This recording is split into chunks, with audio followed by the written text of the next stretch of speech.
Hello my dear friends, this is your hydraulic expert Pankaj Srivastava. और जैसा मैंने आपको प्रॉमिस किया था, इस वीडियो में मैं आपको प्रेशर रिलीफ वॉल्व के डिफरेंट एप्लीकेशंस के बारे में एक समरी दूंगा और साथ साथ उसके जो हाइड्रोलिक स्कीमेटिक सिंबल्स हैं उनको भी एक्सप्लेन करूंगा। और तो मैंने एक बेसिकली एक फाइल बनाई है विद माय ओन हैंड्स, क्योंकि मुझे व्हाइट बोर्ड पे ऐसा लग रहा था कि शायद ये सर्किट बन नहीं पाएंगे मुझसे इतना जितना क्लियर बनाना चाहता था मैं। तो उसको देखते हुए मैं अभी आपको ये स्क्रीन शेयर करके वो डॉक्यूमेंट शेयर करता हूँ। Here what you can see is the application of different application of pressure relief valves, right? So here if you see, it is the main relief valve, the pressure relief valve, the normal relief valve. So what it does, it do, it basically saves the system, right? Because as soon as you start, this line is blocked, P line is blocked in all the DC valves. So what will happen? There will be a pressure built up. This pressure in the system will never go beyond this main relief valve. In this also I have shown our unloading valve function also. So there I have shown two pumps, okay? And when there is no load, this oil will also merge, opening this check valve will merge with this and will be available for this system. As soon as the pressure increases, what will happen? First, because this unloading valve, definitely इसका जो setting होता है वो main relief valve से कम होता है, काफी कम होता है। तो क्या होगा, जैसे थोड़ा सा pressure बनेगा, ये वाला पंप है, ये unload होकर के टैंक में चला जाएगा। So this is how the unloading valve happens. ठीक है, unloading happens. ठीक है, so there are two functions we have: main relief valve and unloading valve. Then I have shown you the counterbalance valve. Counterbalance is valve for countering the hanging load, right? ताकि वो hanging load gravity से अपने आप नीचे ना आ जाए। तो counterbalance valve में क्या होता है? Normally closed type, ठीक है, एंड इसमें एक इंटरनल पायलट भी होता है और एक रिमोट पायलट भी होता है, ठीक है।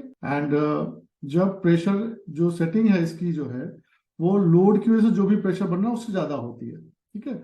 सो नॉर्मल कंडीशन में जो भी ये पायलट हो रहा है उससे ये नहीं खुलेगा, बिकॉज वो सेटिंग ये ज्यादा है। बट जब प्रेशर ऊपर से आएगा, इसको यहाँ पे फिल हो जाएगा तो एक प्रेशर बिल्डअप होगा और वो प्रेशर प्लस ये प्रेशर मिल करके इसको ओपन कर देते हैं एंड तभी लोड नीचे चलना शुरू होता है, ठीक है।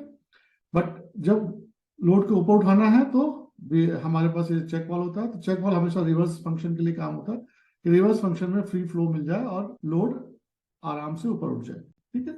This is counter balance valve. And sequence valve, जैसे बताया था, sequence valve is for creating sequence between the two cylinders, right.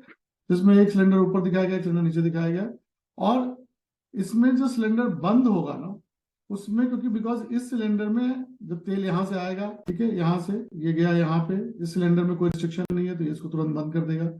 But इस सिलेंडर में जाने के लिए रास्ता ही नहीं है, ठीक है, क्योंकि ये रास्ता बंद पड़ा हुआ है। तो व्हाट विल हैपन, जब सिलेंडर पूरा बंद हो जाएगा तो फिर ये प्रेशर बिल्डअप होना चालू होगा। ये प्रेशर इसको पायलट करेगा, जैसे ये स्प्रिंग सेटिंग से ऊपर जाएगा इसको अलाइन करेगा and then this cylinder will go inside. इसमें भी रिवर्स ऑपरेशन के लिए एक चेक वाल्व देते हैं, क्योंकि जब तेल को इधर से ये सिलेंडर खुल रहा है तो उस टाइम पे तेल जो वापसी का तेल है उसमें कोई रिस्ट्रिक्शन ना रहे नीचे वाले सिलेंडर में, उसके लिए चेक वाल्व दिया था। अच्छा, दूसरा मैंने एक बात और बताई थी कि जब दोनों तरफ प्रेशर आएगा, बिकॉज ये पी लाइन आ रही प्रेशर लाइन और यहाँ पे भी क्योंकि ये लोड है इसके ऊपर प्रेशर आएगा, तो जब दोनों तरफ प्रेशर होता है तो there is external drain, okay. So this is how the sequence valve works. Now there is another application which is pressure reducing valve, कि आपका मेन प्रेशर में भी 100 बार है, बट यहाँ पे आप चाहते हो कि 30 बार के ऊपर ये सिलेंडर लोड ना ले, ठीक है। तो ये सिलेंडर में क्या होगा, यहाँ पे प्रेशर रिड्यूसिंग वाल्व और नॉर्मली जितने बाकी और रिलीफ वाल्व है वो सारे नॉर्मली क्लोज टाइप है, उसमें से तेल नॉर्मल कंडीशन में पास नहीं होता। But pressure reducing valve is basically normally open type, ठीक है। एंड इसको जो हमें पायलट लाइन आती है वो लोड साइड से आती है, क्योंकि हमें लोड के प्रेशर को एक कंट्रोल करना है। तो यहां से जाता है, जैसे ही इसमें ये सेटिंग जो भी मान ली 30 है 35 बार जो भी आपने रखी है उसके ऊपर जाएगा, ये लाइन इसको धक्का मार के इसको बंद कर देगी। तो क्या होगा कि ये ओपन क्लोज होते हुए सर्किट में 30 बार के ऊपर या 35 बार जो भी आपने सेट किया उसके ऊपर प्रेशर को नहीं जाने देगा, ठीक है। अच्छा, दूसरा क्या है कि ये जो इसमें भी क्या होता है, इधर से भी लाइन आती है, इधर से भी लाइन आ रही है, ठीक है। तो दोनों तरफ से प्रेशर है, इधर भी प्रेशर लोड है, प्रेशर है पंप से जो आ रहा है जब ये कनेक्ट होगा ऐसे, ठीक है। और दूसरा इधर से भी लोड आएगा, तो दोनों तरफ लोड है, इसलिए यहाँ पे एक्सटर्नल ड्रेन होता है, ठीक है। So sequence valve and pressure reducing valve both have external drain. And last वाला जो एप्लीकेशन है वो है आपका ब्रेक का एप्लीकेशन, जिसमें एक नॉर्मल रिलीफ वॉल्व होता है, but it's a combination of two valves, because ये मोटर के लिए ऑपरेट होता है, मोटर बाई डायरेक्शन मोटर के लिए, ठीक है ना। तो बाई डायरेक्शन मोटर में अगर ए लाइन में प्रेशर आ रहा है तो this will work as a relief valve, and जो दूसरा है वो वर्क करेगा ब्रेक वॉल्व के लिए। और जब ये बी लाइन में प्रेशर आ रहा है तो ये this will work as a relief valve, and ये जो आपका काम करेगा ब्रेक के लिए काम करेगा जब आप उसको स्टॉप करेंगे मोटर। सो ये बेसिकली एक्सप्लेनेशन था, मैंने एक सर्किट बना के एक्सप्लेन करने की कोशिश की। अब अगर आप इसके सिंबल्स को देखें तो ये सिंबल्स हैं दिखाए गए हैं। प्रेशर रिलीफ वॉल्व सिंपल है कि पी लाइन इधर से आ रही है, this is internally pilot, internally drained, close type pressure relief valve. Because internal pilot, क्योंकि इंटरनल पायलट कौन सा होता है, या तो इनलेट लाइन से या आउटलेट लाइन, किसी भी लाइन से अगर वो पायलट हो तो इंटरनल पायलट कहलाता है। और अगर एक्सटर्नल ड्रेन होगा तो ड्रेन दिखाया जाएगा, इंटरनल ड्रेन होगा तो नहीं दिखाया जाएगा। तो अगर आपका रिटर्न लाइन टैंक में जा रहा है तो हमेशा इंटरनल ड्रेन होगा, और रिटर्न लाइन में अगर लोड है तो वो एक्सटर्नल ड्रेन होगा, ठीक है। तो ये pressure main pressure relief valve अगर आप देखेंगे तो basically it is normally close, internally piloted, internally drain pressure relief valve, okay. Then unloading valve आता है। अनलोडिंग वॉल्व में it is normally close, internally drained, remote pilot relief valve, right? Then counterbalance valve, इसमें basically it is normally closed, internally as well as remote piloted, internally drained with a check valve for reverse operation, ठीक है। इसमें मैंने ये tank line दिखाई, उसमें तो ये इस तरह का, बट जब दूसरे साइड में आएगा प्रेशर, जब सिलेंडर को बंद करना होगा तो जब इस तरफ से प्रेशर आएगा तो यहाँ से रास्ता खोल करके ये टैंक में चला जाएगा, ठीक है।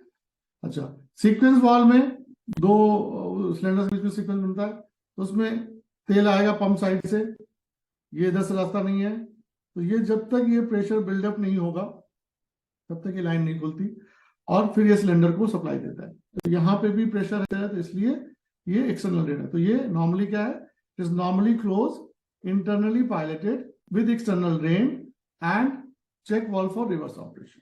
This is your sequence valve. The pressure reducing valve है, प्रेशर रिड्यूसिंग वॉल्व में आप चाहते हो कि सिस्टम का प्रेशर जो भी रहे, हमारा जो लोड है वो हम इससे ऊपर लोड, इससे ऊपर ज्यादा प्रेशर ना बनाए। तो जैसे 100 बार का मेन नॉर्मल प्रेशर है, उसको आप 30 बार कर देते हो, तो आपने क्या किया, इसकी नॉर्मली ओपन टाइप होता है, और ये लोड साइड से पायलट लिया आता है, बट इसको भी इंटरनल पायलट कहेंगे, ठीक है। So this is basically normally open, internally piloted, external drain type valve, relief valve. This is pressure reducing valve, okay.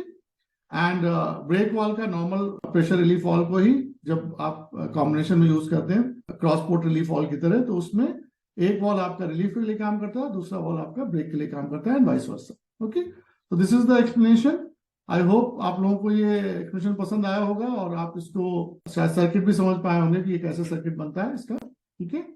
And आप लोगों को अगर कोई ट्रेनिंग की रिक्वायरमेंट है, या किस तरीके से हाइड्रोलिक पंप के रिपेयर की या मोटर्स के रिपेयर की रिक्वायरमेंट है, तो आप कनेक्ट कर सकते हैं, जिसमें मेरा कॉन्टेक्ट डिटेल लास्ट में दिया हुआ है। और अगर आपको वीडियो अच्छा लगा तो सब्सक्राइब करिए, बेल आइकॉन दबाइए, और see you in the next video. Thank you.